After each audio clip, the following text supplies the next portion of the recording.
Σήμερα θα φτιάξουμε φέτα σαγανάκι. Θα βάλουμε μέσα 200 γραμμάρια φέτα. Εγώ βάζω κατσικίσια, αλλά μπορείτε να βάλετε όποια φέτα θέλετε. Μία μικρή ντομάτα σε φέτες, μία ή δύο πιπεριές σε φέτες. 4 κουταλιές της σούπας λάδι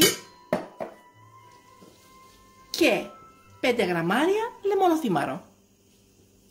Έχουμε πάρει το σκεύος 16 cm 1,3 λίτρα.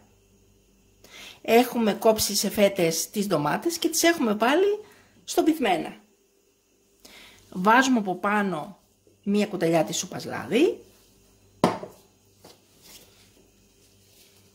Βάζουμε από πάνω τα κομμάτια από τις πιπεριές ή την πιπεριά, αν θέλετε να βάλετε λιγότερο.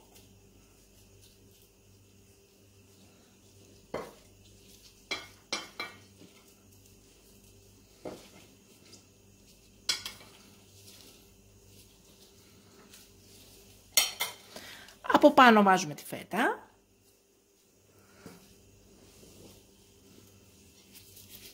Τρίβουμε λίγο λεμονοθύμαρο και βάζουμε από πάνω τις 3 κουταλιές της σούπας λάδι.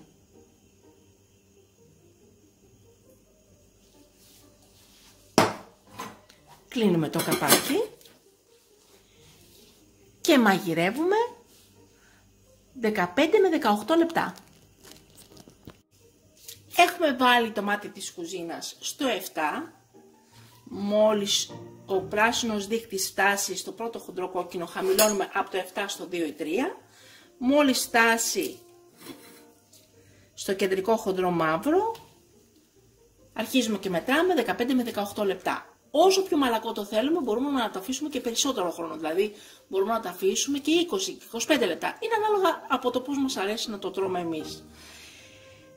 Αν ήταν το καινούριο μοντέλο στο ρολόι, με το που θα πήγαινε πάλι στο 7, με το που θα πήγαινε στο νταμάκι της μπριζόλας, θα χαμηλώναμε το μάτι στο 2 ή 3 και θα μετράγαμε το χρόνο 15 με 18 λεπτά όταν θα έφτανε ο κόκκινος δείχτης στο νταμάκι του καρότου. Και είναι έτοιμο το σαγανάκι.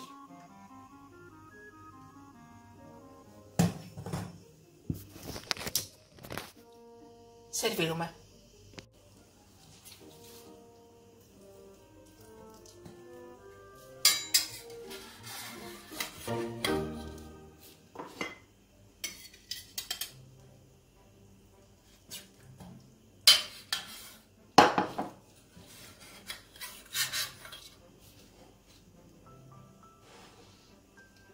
Καταπληκτικό.